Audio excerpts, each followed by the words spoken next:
Buenas, bienvenidos, buenas tardes, que recién estaban saludando, buenos días, buenas tardes, según corresponda.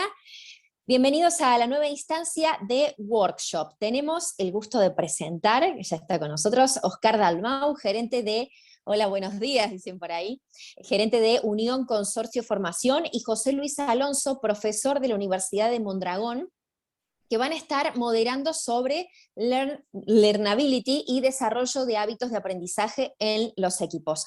Para esta actividad van a disponer de 60 minutos, así que sáquenle el jugo, disfrútenla, para pasar esta segunda jornada del FIAD y aprovecharlo con toda. Adelante, todos ustedes. Pues muchas gracias, Belina. Buenas tardes desde aquí a todos y todas. Aquí estamos mi compañero y sin embargo amigo Oscar Dalmau y yo. Oscar, activa el micrófono tú también. Muy buenas tardes a todas y todos y agradecerles la confianza que nos hacen de estar conectados a estas horas con todas y todos nosotros. Si puedes compartir, Oscar, podemos ir arrancando. ¿Sí? ¿Quieres que comparta yo la presentación? Perfecto. Un segundo. Por ir un Bien. poco compartiendo cómo esperamos o cómo nos gustaría tanto a Oscar y a mí que vaya a la sesión. Bueno, nosotros iremos contando, compartiendo una experiencia que yo creo que puede ser ilustrativa de cómo se ha trabajado Learnability y aparte de una experiencia de lo que supone la colaboración entre la universidad y el mundo empresarial. Y sí que nos gustaría tener un espacio de interacción con todos vosotros y vosotras y os animamos a que a través del chat pues nos podáis ir compartiendo y esperamos poder abrir un espacio en el que poder leeros, poder escucharos e interactuar con vosotros y con vosotras.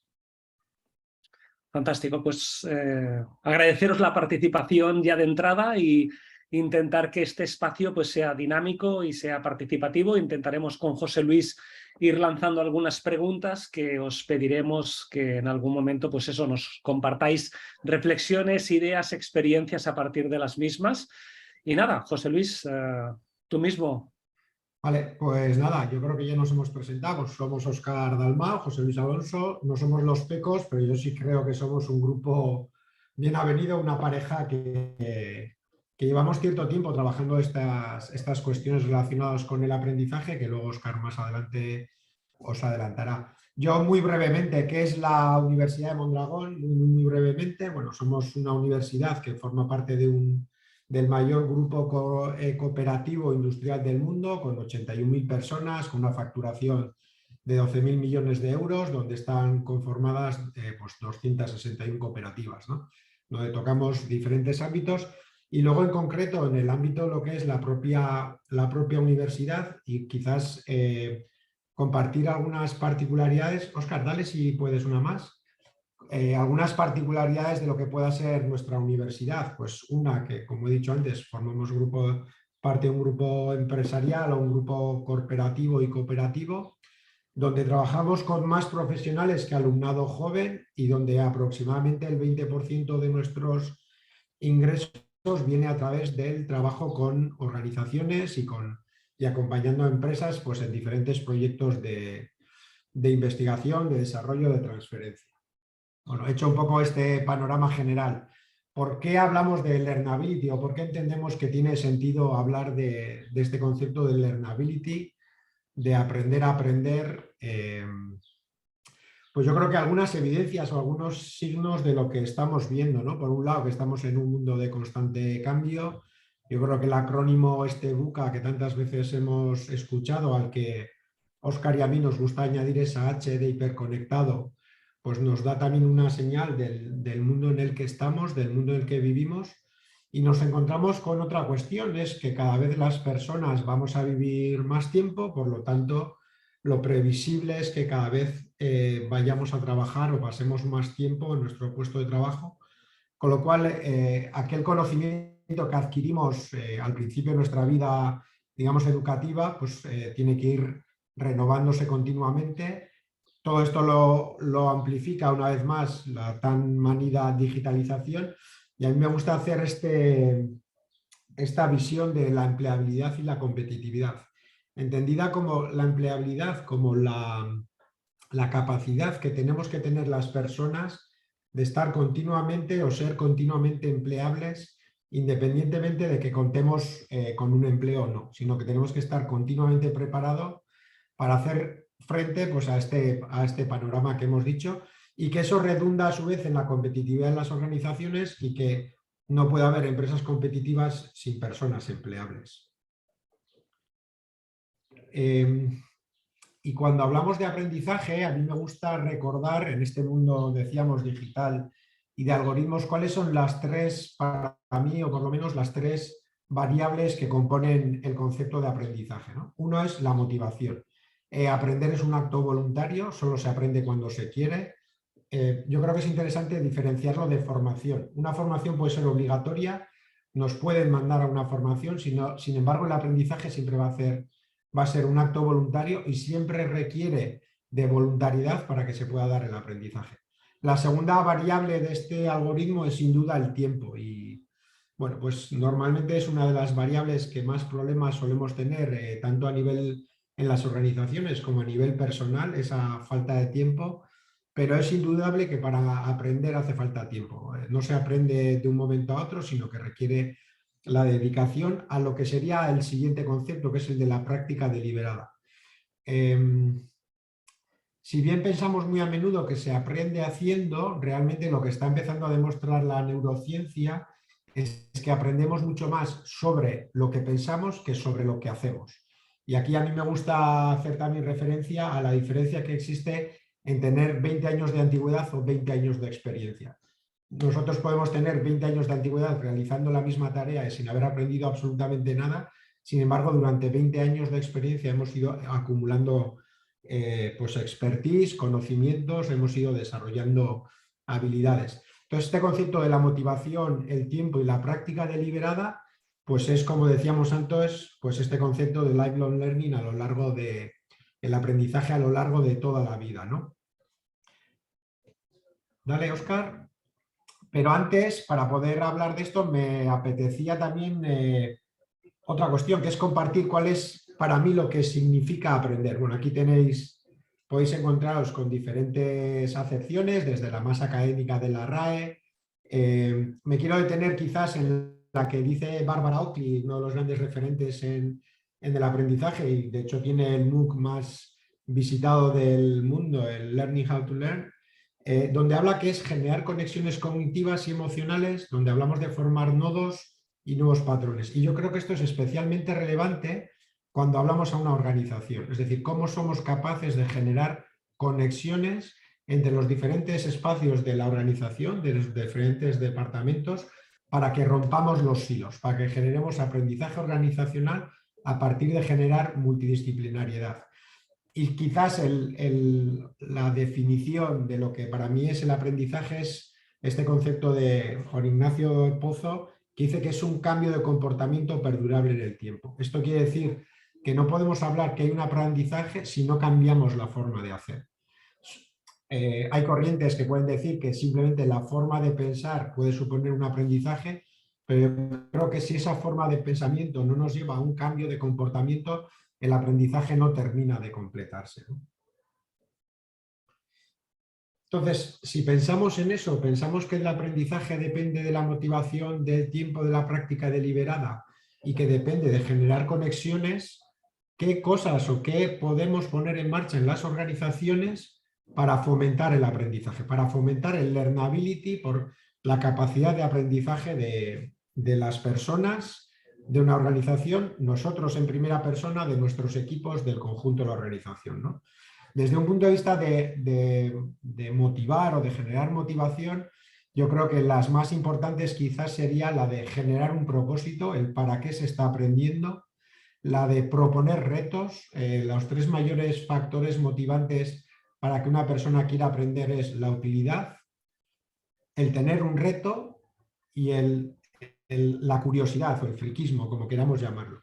Con lo cual, si somos capaces de generar propósito, de proponer retos a nuestras personas, de demostrarle para qué va a servir aquello que están aprendiendo y somos capaces de despertar la curiosidad, pues generaremos motivación en las personas. Luego, por un lado, está el tiempo, y aquí yo creo que es imprescindible planificar tiempos, momentos en cantidad y en calidad para que las personas puedan dedicar a la práctica deliberada, ¿no? A informarse, a descubrir, a experimentar, a reflexionar, a aplicar, es decir, a transferir todos aquellos conocimientos que van adquiriendo, aquellas habilidades que van desarrollando al propio puesto de trabajo.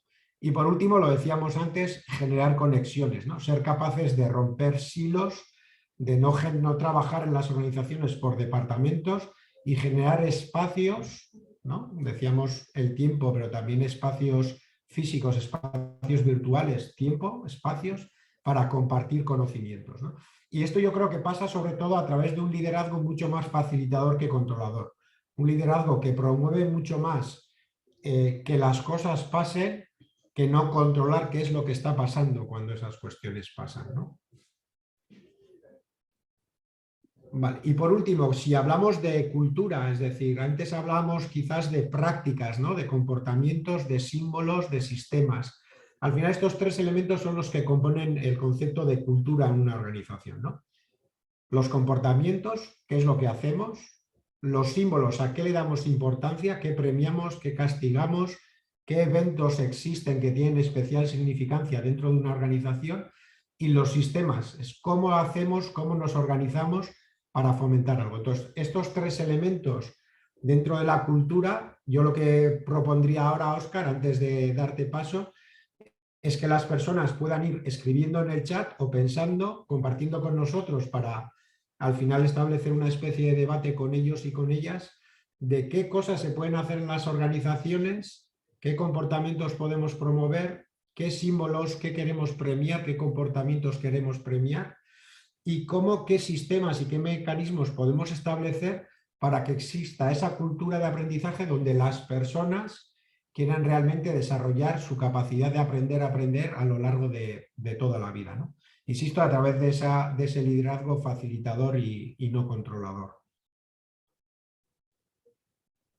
Fantástico. He compartido la pregunta que lanzabas y mientras compartimos una experiencia, en este caso en el ámbito de la salud, de cómo lo estamos desarrollando, pues invitamos a todas y todos a que puedan ir compartiendo las reflexiones y las respuestas, ¿no? Antes se presentaba José Luis, yo muy rápidamente trabajo dirigiendo un centro de formación en salud que pertenece aquí en Barcelona a varias patronales, agrupaciones sanitarias y que representa a más de 100 organizaciones de salud, hospitales, más de 60.000 trabajadores, ¿no? Hace un año justamente en el programa FIAT de hace un año, justamente con José Luis estuvimos compartiendo con todas y todos cómo estaba evolucionando el ámbito de la formación y del aprendizaje dentro de las organizaciones y haciendo hincapié sobre la evolución del rol, de la función, incluso de las estrategias que desde las áreas de recursos humanos, de capacitación organizacional, debíamos ser capaces de proponer y de facilitar dentro de los equipos y dentro de la organización para estimular esa nueva cultura de aprendizaje, ¿no? Algunas de las ideas que lanzábamos en ese taller están abajo indicadas en esa curiosidad que antes proponía José Luis de despertar, en esa también voluntad de construir aquello que hacemos en el ámbito de la formación para repensar nuestra propuesta de valor, dejar quizás a un lado todo el trabajo intenso de hacer cursos y de proponer catálogos de cursos para intentar acercarnos a esa idea de experiencias de aprendizaje mucho más cercanas al puesto de trabajo, al flujo de trabajo, que diría Josh Bersin, y con un mayor valor en clave de utilidad y de aprendizaje para las personas y también abrazándonos o utilizando intensamente las nuevas tecnologías, ¿no? Ese era un poco el discurso, si me lo permite José Luis, que hace un año compartíamos con un reto por nuestra parte que era aterrizarlo y llevarlo a cabo, es decir, verdaderamente intentar transformar algunas organizaciones de salud para avanzar en esta cultura de aprendizaje.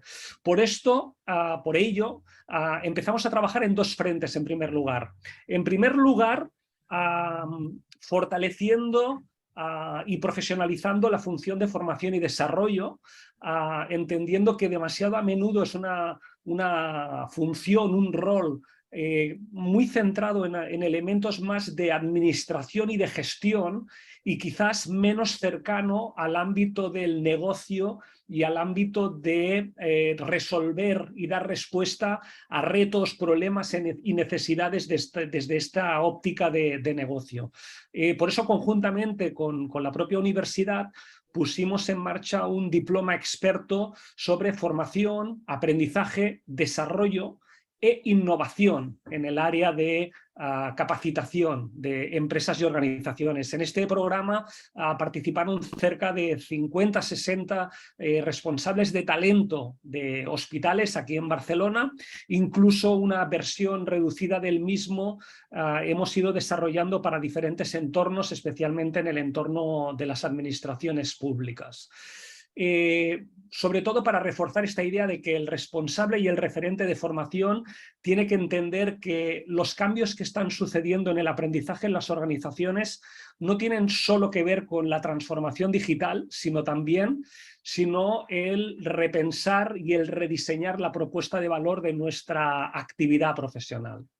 En segundo lugar, eso mismo lo acercamos a los drivers de conocimiento, a los agentes de conocimiento. En los hospitales, igual que en muchas organizaciones, por ejemplo, en universidades corporativas, existen los tutores, dinamizadores, docentes internos, facilitadores, que desde dentro de la propia organización comparten experiencias, conocimientos con el resto de los equipos, ¿no? En los hospitales también está muy consolidado este rol, no solo en la función de conducir el acompañamiento a futuros nuevos profesionales, esos residentes médicos o de enfermería o de otras disciplinas que empiezan desde el ámbito educativo a acercarse al ámbito profesional, sino también desde el aprendizaje entre pares, desde el aprendizaje entre compañeros y compañeras, donde se están compartiendo buenas prácticas, errores, experiencias, casos clínicos, etc., ¿no? Lo que hicimos fue desplegar todo un mapa de recursos y de estrategias de aprendizaje para hacer evolucionar el rol clásico del docente, donde el papel clave es el del propio docente y el del propio contenido, para traspasar la responsabilidad del aprendizaje a las personas que están delante, ponerlas verdaderamente en el centro y que esos docentes internos puedan ser más esos facilitadores de los aprendizajes, esos conductores de la reflexión y de la práctica deliberada que antes comentaba Joseba, ¿no? En tercer lugar, y haciendo referencia a ese nivel, digamos, de liderazgo, ¿no?, que proponía ahora José Luis, entendimos que era absolutamente fundamental desarrollar una de las competencias clave que tienen los mandos intermedios y las personas con función directiva, que es el desarrollo de personas y equipos, ¿no? Es una competencia muy habitualmente incorporada en los diccionarios, conjuntamente con liderazgo, con comunicación, con gestión de recursos, proyectos, personas, etcétera, procesos. De hecho, nosotros tenemos este juego de cartas que de alguna manera evidencian todas esas habilidades, ¿no?, todas esas soft skills que necesitamos que incorporen todos los mandos intermedios y personas con función directiva en el sector. Y teníamos esta carta 33 que tenía que ver con desarrollo de equipos, ¿no?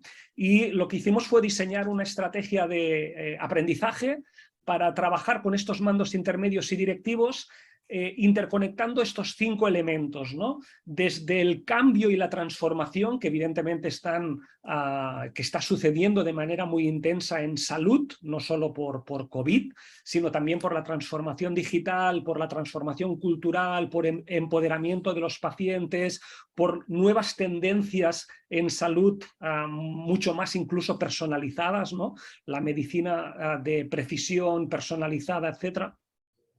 Desde ahí, ¿cómo se conectaba toda esta tendencia de cambio con esta competencia de desarrollo de personas y equipos? Incluso cómo esta competencia se conecta con otras competencias, como decía antes, liderazgo, gestión de equipos, gestión de procesos, evaluación de resultados, etc. La parte central era introducir estos cómo, en el sentido de cómo favorecemos que los equipos y las personas de nuestros equipos verdaderamente estén aprendiendo constantemente desde la experiencia, estimulando, como decía antes José Luis, estos retos, esta reflexión, esta voluntad de mejora continua, pero también esta curiosidad, ¿no?, de querer aprender estas tendencias de cambio más genéricas que puedan impactar en sus propias funciones. Desde ahí lo conectábamos con la matriz de McKinsey de mapas del talento, sobre todo porque también en salud, igual que en el sector público, están en un momento, por lo menos aquí en España, donde se van a producir de manera intensa relevos generacionales, y pensábamos que esta matriz no solo ayuda al manager, al mando intermedio, a situar respecto a la misma, a la matriz, a cómo están las personas de su equipo, sino a identificar no solo el talento, no solo el potencial de crecimiento y de contribución de este talento, sino especialmente a diseñar estrategias de acompañamiento al crecimiento de estas personas, ¿no?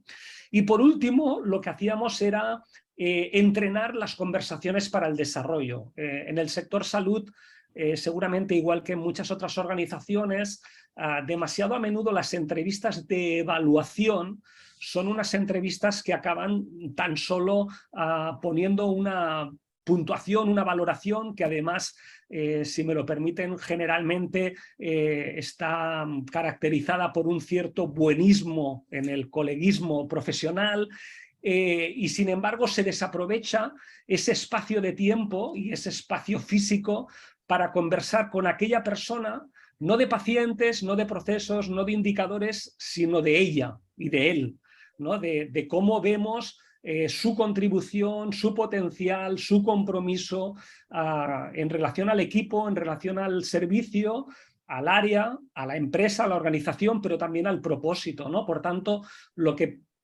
creíamos que era muy importante era trabajar y entrenar estas conversaciones para el desarrollo. Y todo esto lo hicimos de manera digital en una metodología que combinaba 4 pasos. El primero era todo un material autoformativo interactivo, donde además se incorporaban no solo referencias, ejemplos, vídeos, sino que además se pautaba de alguna manera el trabajo de todas y todos estos profesionales. En segundo lugar, se les planteaba a estos managers una serie de actividades que tenían que desarrollar con sus propios equipos. Al final, si hay que aprender haciendo, pues lo que se pretendía es que justamente el programa acompañara y ayudara a estos mandos intermedios a llevar a cabo tareas para estimular el aprendizaje de sus propios equipos desde el día a día.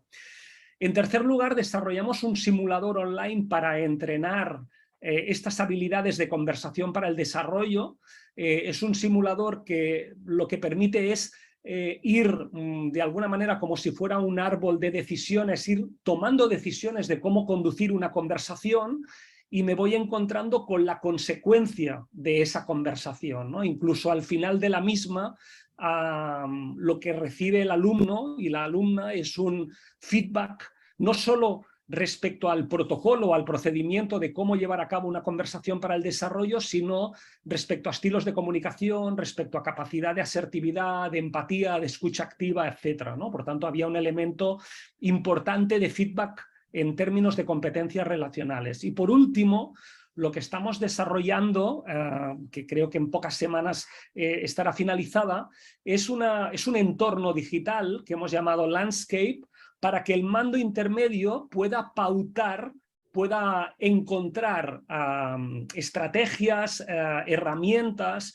para estimular el aprendizaje de los propios equipos. Entonces, encuentra en esta herramienta ejemplos de actividades, de preguntas, de prácticas que él o ella y su equipo pueden llevar a cabo, y de alguna manera a partir de la herramienta él va recibiendo y ella va recibiendo, igual que su equipo, toda la información durante los días o semanas que se han planificado llevar a cabo ese plan de trabajo para pautar hábitos de aprendizaje. Hábitos de aprendizaje no solo vinculados a la experiencia, por tanto no solo a la explotación del día a día, sino también a la exploración, también hacia la innovación, también hacia ese descubrimiento y esa curiosidad respecto a cómo están cambiando los roles, las funciones y en este caso las organizaciones de salud, ¿no? Este era el planteamiento metodológico que hemos diseñado y por el que han participado en las últimas semanas, meses,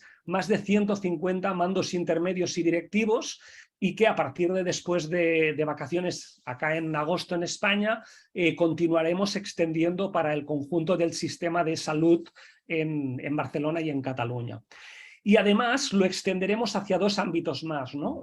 Por último, queremos extenderlo al conjunto de los profesionales, de las profesionales, médicos, enfermeras, técnicos, administrativos, todos los profesionales de la salud, para que sean conscientes de cómo desarrollar, cómo diseñar ese entorno personal de aprendizaje, cómo adquirir esos hábitos de aprendizaje desde el día a día, cómo potenciar estrategias de aprendizaje entre pares, incluso estrategias de aprendizaje no formales, por tanto que no pasen por la supervisión o por el control del área de formación y desarrollo, por tanto abriendo la mirada y acercando estrategias para que todos los profesionales puedan seguir creciendo en esos hábitos y en esa cultura de aprendizaje. Y por último, seguramente el reto mayor que tenemos es intentar acercar esta idea a los propios pacientes. Uno de los retos que tenemos en el sistema de salud a nivel global, a nivel internacional, es no tan solo que el paciente esté en el centro del sistema, sino que verdaderamente coparticipe de la prevención de su enfermedad, del cuidado de su enfermedad, de la toma de decisiones vinculadas a su enfermedad, por tanto, corresponsabilizarlo más.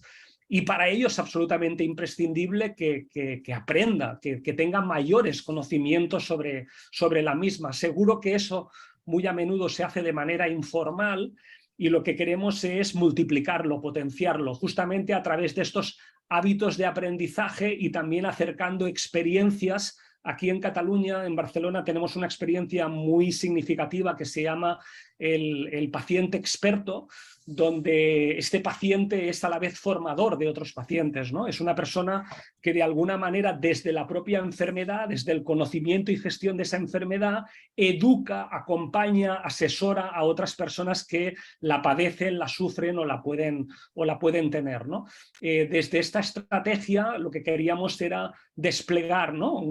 una herramienta de aprendizaje para verdaderamente empoderar a las personas, a los usuarios, a la hora de aprender más, ¿no? sobre esas enfermedades. Esta es toda la estrategia, toda nuestra experiencia en el ámbito de la salud, que como decía, se está llevando también a otros ámbitos, no de salud, sino a otras palancas de función pública, y que queríamos conjuntamente con José Luis, porque se ha desarrollado conjuntamente con José Luis y con todo su equipo en la Universidad de Mondragón, compartir con todas y todos ustedes solo como un ejemplo, nada más.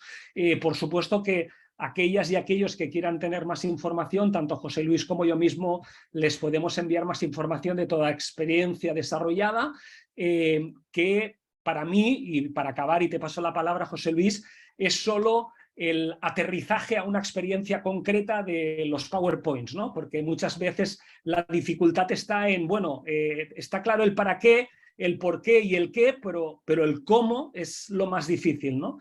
No digo que nuestro cómo sea el mejor ni el más óptimo, solo es una experiencia con toda la humildad, pero sí que es cierto que ha tenido muy buenos resultados, que además tenemos documentado, digamos, todo este seguimiento y que por supuesto podemos compartir con todas y todos ustedes.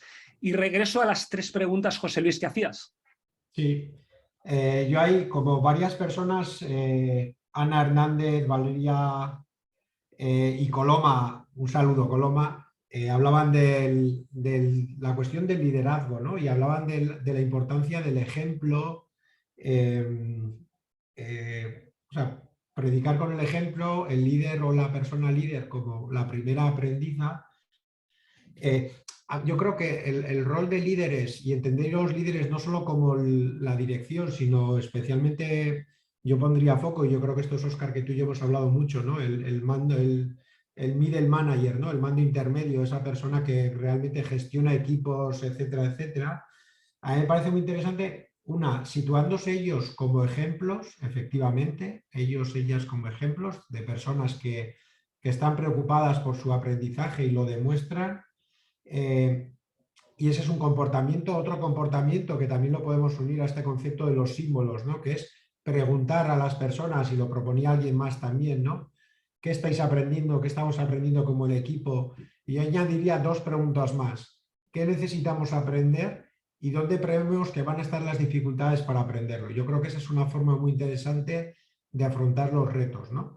Identificar no solo qué dificultad, o sea, qué necesito aprender, sino dónde voy a tener las dificultades y de dónde puedo obtener esos aprendizajes, ¿no?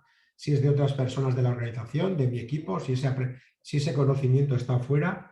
Pero yo creo que muchas veces se nos olvida, creo, la más importante de lo que tiene que hacer una persona que tiene responsabilidad sobre un equipo, que es fomentar e impulsar la experimentación y la transferencia. Es decir, si nosotros nos ponemos como ejemplo de persona que aprende pero que no falla, estamos cometiendo un error muy gordo. Tenemos que intentar hacer que nuestros equipos aporten, diferencien, generen valor añadido, piensen de nuevas formas, asumiendo que eso va a generar errores en la ejecución o fallos en la ejecución. Entonces, para mí, esa parte de cómo los mandos gestionamos los errores que suceden, no de nuestro equipo, sino los errores que suceden en nuestro equipo, siendo nosotros parte de ese equipo, cómo lo gestionamos y cómo lo aprovechamos como oportunidad de aprendizaje, me parece muy interesante. Luego quería compartir contigo, Óscar, de algunas cuestiones que has compartido, de que has dicho. Yo creo que hacías énfasis en una cuestión que no sé si ha quedado suficientemente remarcada, pero a mí me parece muy interesante, ¿no? Esa oportunidad de la evaluación para el desarrollo, o sea, la evaluación del desempeño como oportunidad de conversación para el desarrollo, ¿no?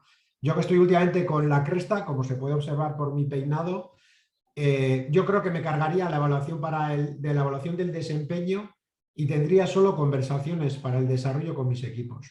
Porque la evaluación del desempeño me sitúa en qué has hecho los 2 últimos años. Y yo creo que si estamos hablando de aprendizaje, me parece muy interesante poner el foco en qué puedo ayudarte a hacer los próximos 2 años. No sé esto si coincides o si las personas que están en el panel también coinciden o si lo ven diferente. Mientras preguntan o responden a tu pregunta, a compartir que sí, estoy totalmente de acuerdo y por eso ponía este énfasis, ¿no? Que demasiado a menudo la evaluación del desempeño se ve como digamos, como un instrumento de recursos humanos y en cambio no tanto como una oportunidad o como una palanca en este desarrollo de equipos, ¿no?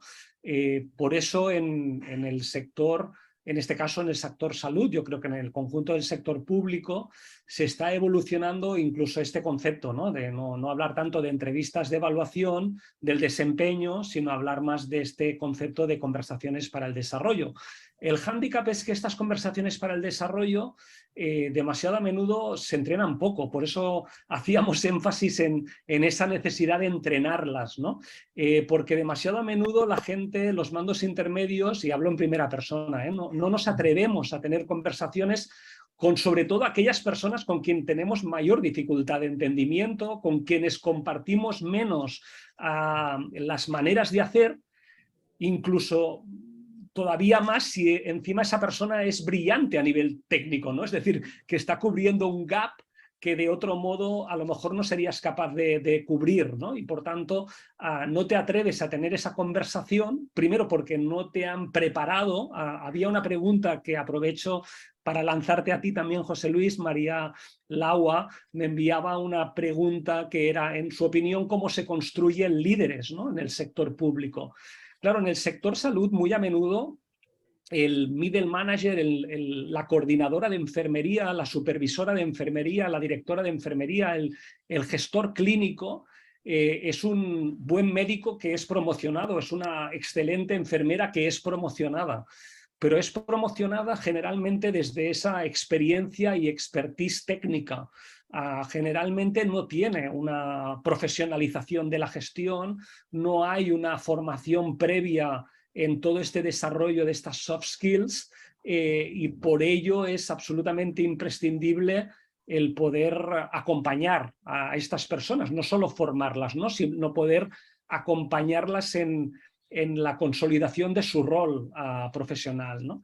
Y es cierto que dentro de estas, como decía antes, ¿no?, de estos diccionarios de competencias que muy a menudo tenemos, esta competencia de desarrollo de personas se entiende demasiado como enviar a la gente a formación, ¿no?, enviar a la gente a cursos, y se entiende menos como qué hago yo desde el espacio formal de trabajo, desde el espacio del día a día, para verdaderamente estimular, ¿no?, esa necesidad de aprender desde la experiencia, de que entre pares, ¿no?, como decía algún compañero vía chat, pues se potencie este aprendizaje social, que no se potencie solo dentro del equipo, sino entre equipos, ¿no?, rompiendo silos, incluso rompiendo la endogamia de las organizaciones, ¿no? El ejemplo de salud durante pandemia, de cómo ha colaborado y trabajado con otros sectores, ¿no?, con ingenierías, con tecnología, con otras empresas para dar respuesta a la pandemia que se hacía frente, pues es solo un ejemplo de esta hibridez, de esta necesidad de hibridar más en conocimientos con otras disciplinas y con otros ámbitos, ¿no? Y generalmente se mira demasiado lo técnico, se tiene, seguramente por la presión del día a día, se tiene demasiado tiempo una mirada sobre la gestión de indicadores, la gestión de procesos, la gestión de resultados, y quizás menos sobre los otros ámbitos. Mira, pues recogiendo un poco la pregunta que me hacías de cómo se construyen, no sé construir líderes, lo siento, perdón, aquí llega una de mis limitaciones, de las muchas que tengo, pero sí me venía a la memoria el Peter Sage, que habla de la quinta disciplina y es un poco uno de los primeros acuñadores de las organizaciones que aprenden. Él conceptuaba el líder, relacionado además mucho con el aprendizaje, en 3 roles, ¿no? El líder como diseñador, es decir, y lo uno mucho a los sistemas, ¿no? El líder como la persona que genera mecanismos, procesos, pone en marcha cuestiones para, ¿no? Con lo cual, una sería el líder que diseña, otra es el líder mayordomo, el líder que está al servicio del propósito del equipo, que ayuda, que acompaña, ¿no? Entonces, y la última es el líder maestro o maestra, ¿no? El líder que enseña, igual lo uniría con lo que decíamos antes, ¿no? Que predica con el ejemplo, que ayuda, que facilita, que colabora, ¿no? Y que hace que las demás personas crezcan. El gran Xavier Marcet habla en su último libro de creciendo haciendo crecer, ¿no? Pues yo creo que ese es un poco también ese rol del líder mayordomo y maestro a la vez, ¿no? Y aquí comentaba Cristina, déjame ver si lo encuentro, hablaba un poco de la parte de que pedía, por decirlo de una forma, pedía formación, ¿no? Yo estas cuestiones, y soy un gran defensor del aprendizaje formal porque creo que se está desvirtuando y creo que el aprendizaje formal tiene a día de hoy todavía mucho sentido, los cursos, pero según en qué ámbitos y cómo estén diseñados. Y yo creo que antes tú has enseñado, nos has mostrado un ejemplo de un curso bien diseñado, bien pensado. Pero yo le diría a Cristina que quizás la pregunta que puede hacerle a su manager o que ella, si es manager, puede favorecer a sus equipos, en lugar de proponer formación, proponer retos o proponer espacios donde esa persona puede aprender. Para mí una de las grandes oportunidades en las organizaciones es aprovechar los proyectos que lleva a cabo la organización para aprender. Y esto es verdad que va en contra de la eficiencia de un proyecto y va en contra de esos indicadores que tú ahora decías de eficiencia, etcétera, etcétera, pero en el medio-largo plazo yo creo que esas son las grandes oportunidades, ¿no? Es decir, tenemos la suerte, creo, de vivir en una sociedad donde el acceso a la información no es uno de nuestros grandes problemas. Afortunadamente Google tiene muy bien solucionado eso, y si somos inquietos y sabemos investigar a partir de una mínima base, yo creo que somos capaces de acceder a muchos recursos, ¿no? Yo creo que el gran problema que tenemos en las organizaciones está en cómo somos capaces de transferir eso al puesto de trabajo, ¿no? Entonces, yo a mi manager, más que pedirle que me dé formación, lo que le diría es: dame oportunidades, por favor, de esto que yo sé hacer, demostrar que sé hacerlo, ¿no? Iría un poco por ahí. Y aquí es donde te vuelvo a echar la pelota, ¿no? Otra de las cuestiones que hablabas, y a mí me parece importante, es este concepto del equilibrio entre las soft skills y las hard skills, ¿no? Entre la habilidad y el conocimiento, ¿no? Ahí te voy a llevar un poco la contraria. ¿No crees que además de personas con muchas habilidades de liderazgo, de motivación de equipos, no tiene que haber también cierto conocimiento? Es decir, podemos correr el riesgo de que antes todo era conocimiento técnico y nos vayamos con el efecto del péndulo al otro lado y que parezca que solo importan las habilidades. Y te voy a poner un ejemplo trampa que no tienes ninguna posibilidad de salir de él. Yo tengo habilidades maravillosas, pero seguramente no dejarías que a tu hija le opere yo ni siquiera de la pierna, no voy a hablar ya del corazón. ¿Cómo crees que tiene que ser ese equilibrio, no? Muchas gracias, José Luis. Aprovecho digamos, la piedra que me lanzas para conectarlo con una pregunta que nos hacía, a una consulta que nos hacía María Fernanda. La primera de ellas decía, ¿cómo desarrollar un líder para que comience en este rol de gestión de personas?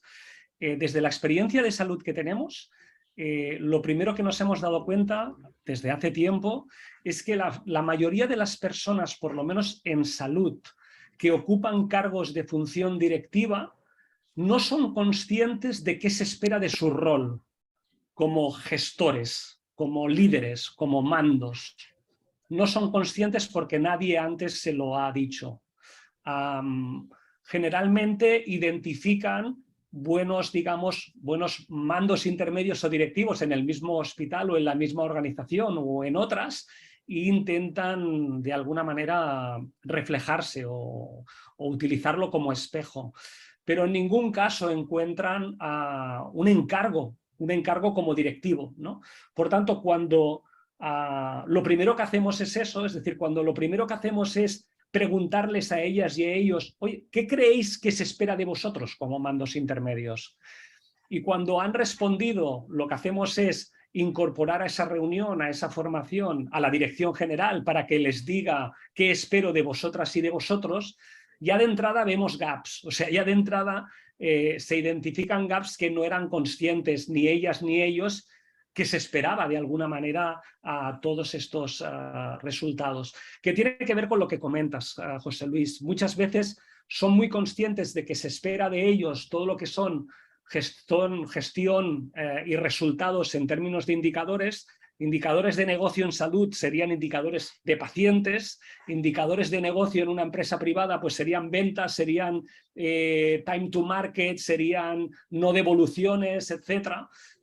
Por tanto, muy orientado a cliente, muy orientado a negocio, muy orientado a resultado, y no son tan conscientes de ese valor que representan las otras, digamos, palancas, esas otras soft skills, que también, conectándolo con algún comentario, una de las mismas sería esa fidelización, la gestión de los compromisos, ¿no?, en los equipos de trabajo. Es verdad que médicos y enfermeras no trabajan solo por el salario, que aprovecho también porque seguramente a nivel internacional se debería de reflejar todo ese esfuerzo que han habido y que han tenido en una mejora de sus condiciones, sino que también hay una parte vocacional. Pero sin embargo, el middle manager es el principal influente, no tanto de la motivación, sino de la desmotivación de los equipos, ¿no? Cuando tú decías, José Luis, que puedo ir al middle manager a preguntarle cómo puedo generar maneras de crecer y de desarrollarme, Primero, muchas veces eso no sucede, es decir, muchas veces el profesional tiene miedo del middle manager. Segunda, el propio middle manager no sabe afrontar esa conversación y piensa que lo único que puede hacer es enviarlo a cursos, ¿no? Y por último, respecto a esas soft skills, es obvio que, y lo decían al principio de todo, ¿no? del chat, ¿no? el espejo, el ser reflejo, el ser referente, el respeto profesional, ¿no? Es difícil que en este colectivo clínico tan experto puedan tan solo, digamos, reconocer el liderazgo de una persona solo por sus habilidades, digamos, de gestión. Le tienen que reconocer un conocimiento, no digo experto en todas las áreas que están en un hospital, pero sí un conocimiento sobre la realidad de una organización, en este caso de salud, ¿no?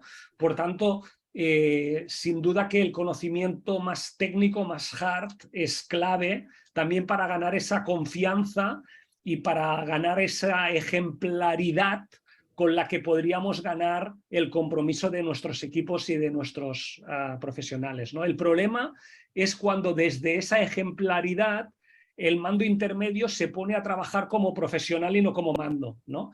Desde esa ejemplaridad, digamos, se pone a resolver el problema del día a día y no acompañar al equipo a resolver el problema, ¿no? En ese rol de coach o de facilitador que tú antes comentabas, ¿no?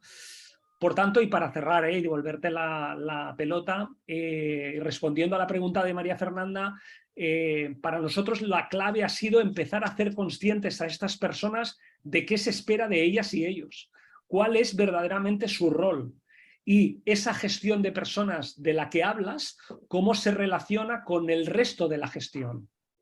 Cómo relacionamos la gestión de personas con la gestión de procesos, con la gestión de resultados, con la gestión de indicadores, con la gestión de pacientes, con la gestión clínica, en definitiva, en nuestro caso, ¿no?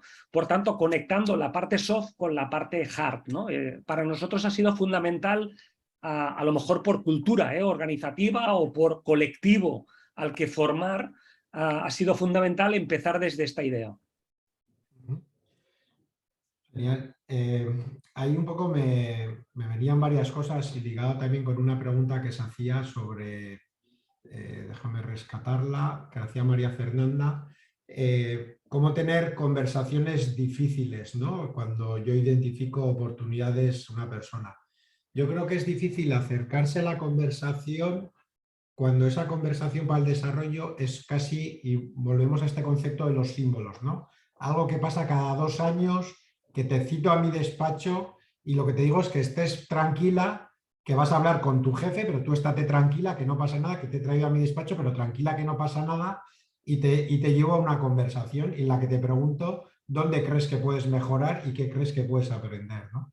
Claro, eso está tan desnaturalizado si durante el día a día no existe esa relación y esas conversaciones, que a mí me parece que es normal que ese rito, como queramos llamarlo, esté imbuido de cierto temor, ¿no? Y yo creo que una de las cuestiones mejores en una organización, desde luego en un equipo, es cómo se genera la confianza en ese equipo. Y eso es una cosa que se trabaja en el día a día. Y eso no quiere decir ni que seamos todos amigos y amigas y que todo se lleve fantásticamente y que nos riamos mucho en el trabajo, sino que existe un clima en el que las personas son capaces de exponer cuando no se encuentran bien, cuando creen que algo no está funcionando bien, ¿no?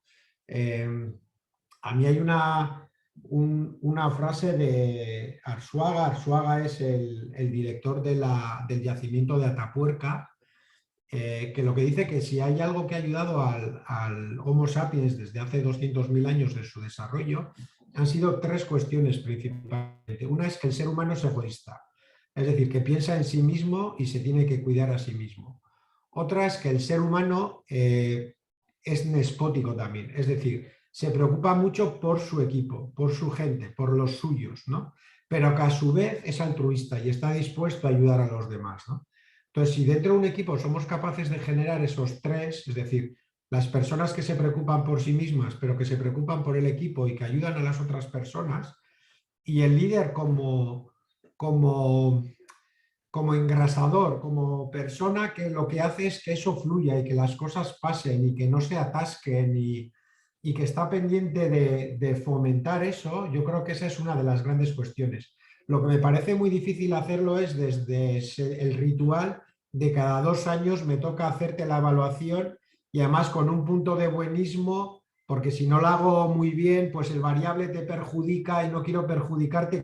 Creo que hay falta honestidad, no hablo de sinceridad, hablo de honestidad, ¿no? Yo creo que esa es una parte, y yo creo que es una parte importante. Mira, aquí hablan de personas que nos dedicamos a la formación en empresas. Pues no sé, hay muchos libros, pero quizás el último que lo tengo aquí al lado, que no es única y exclusivamente del ámbito de aprendizaje, pero que tiene mucho de las cosas que estamos hablando ahora, es precisamente este libro de 66 ideas para ser agile en la gestión de personas, ¿no? Y aquí toca formación, toca aprendizaje, toca gestión de personas, toca muchos ámbitos, ¿no? Yo creo que son 66 cosas que se pueden hacer relativamente sencillas y me parece que puede ser una buena referencia. No sé, Óscar, si tú tienes alguno más. Venga, dale. Como hablamos de libros que tenemos encima de la mesa, yo tengo otro de Santiago Beruete, que es Aprendívoros, ¿no? En esta idea de estimular la curiosidad y las ganas de aprender en las personas, ¿no? Además es muy bonito el libro sobre cómo conecta, digamos, la metáfora de la naturaleza y de la humanidad con estas ganas, digamos, de estimular la capacidad de aprender como una capacidad clave para adaptarnos al nuevo entorno, ¿no? Y a este proceso de cambio y transformación que estamos viviendo y del que José hacía referencia al principio. Así que, nada, compartir de este que creo que es una muy buena referencia. Otra cuestión que se me ocurría a mí, ¿no? Es en esas preguntas, en esos ámbitos difíciles y ayudar a las personas en su propio desarrollo, que al final un poco el ámbito del que estamos hablando es precisamente esta capacidad de aprender a aprender, ¿no? Y cómo desde los managers podemos ayudar a nuestros equipos a que aprendan. Yo creo que una parte muy importante es ayudar a las personas a hacer la reflexión sobre las propias puntos fuertes y oportunidades de desarrollo. Yo hay una cuestión que hago mucho y que recomiendo mucho a managers, que es que pregunten a sus personas, a sus equipos, si saben sobre qué les gustaría aprender. Y aquí estábamos 65 personas, otras 63 aparte de tú y yo, que yo les preguntaría a las 63 si saben sobre qué quieren aprender. Y si no lo saben, que reflexionen sobre ellos y que si pueden en la próxima reunión que tengan con el equipo, sean managers o sean una parte más del equipo, que planteen esa pregunta. ¿Qué queremos aprender? ¿Qué nos gustaría aprender? ¿Qué necesitamos? ¿Cómo podemos hacerlo? Esa parte de la práctica deliberada que decíamos, esa parte de la reflexión que por ahí alguien decía que le parecía muy, muy interesante. Yo creo que hacer esas reflexiones en equipo y precisamente el Agile, el libro que recomendaba, tiene mucho de ritual sobre los check-in y cómo nos ponemos todos a la misma altura y compartimos el que estamos sintiendo y cómo lo estamos viviendo.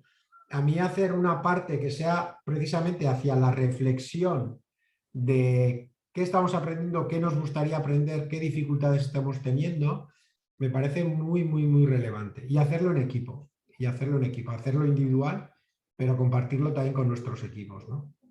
Había una reflexión, para ir acabando, por lo menos yo, había una reflexión de una compañera que decía qué difícil esto justamente que estás diciendo en un momento donde hay tanta información, tantas oportunidades de aprendizaje, hay tantos temas y a veces eso nos lleva a dispersarnos, ¿no? Y tiene razón, le decía, tiene razón, a pesar de que reconozco en mí mismo la dificultad de lo que está diciendo ahora mismo José Luis, ¿no? De centrar el foco, identificar aquellos temas que puedan ser de mayor interés y dedicar mayor esfuerzo a ello, ¿no? Es verdad que también hoy hay muchos temas que se entrelazan, se conectan, ¿no? ahora que estamos hablando de learnability y de aprender a aprender, lo estamos conectando con adaptabilidad, con curiosidad, con esas soft skills, las soft skills con negocio, negocio con transformación y cambio con digitalización, con sociedad buca, etc., ¿no? Entonces, hay tantas conexiones tan, primero, evidentes y a la vez tan necesarias de entender para poner en valor lo que hacemos, que por lo menos un poco de información deberíamos ser capaces de tener, no de profundizar en toda, porque es verdad que es un océano y acabamos debajo de tantos libros. Por mi parte, nada más agradecerles a todas y a todos el tiempo, la oportunidad, esta conversación que para mí también ha sido muy agradable. Vamos a facilitar correos electrónicos también vía el chat y nos ponemos a su disposición. Desde Barcelona, muchísimas gracias y gracias, José Luis, por la oportunidad de conversar contigo esta tarde. Como siempre, una vez más, un placer. Gracias a todos y todas. Y como dice Óscar, bueno, nos podéis encontrar fácilmente en cualquier red social prácticamente. Están nuestros correos y tenéis todo a vuestra entera disposición. Muchísimas gracias a los dos, fue increíble esa interacción. Bueno, hay muchos comentarios en el chat, muy interesante, dicen claro que sí, bueno, qué bueno que lo hayan podido aprovechar. Gracias a ustedes, esperamos volver a encontrarnos en una próxima oportunidad. Hasta la próxima. Muchas gracias a todas y todos, gracias.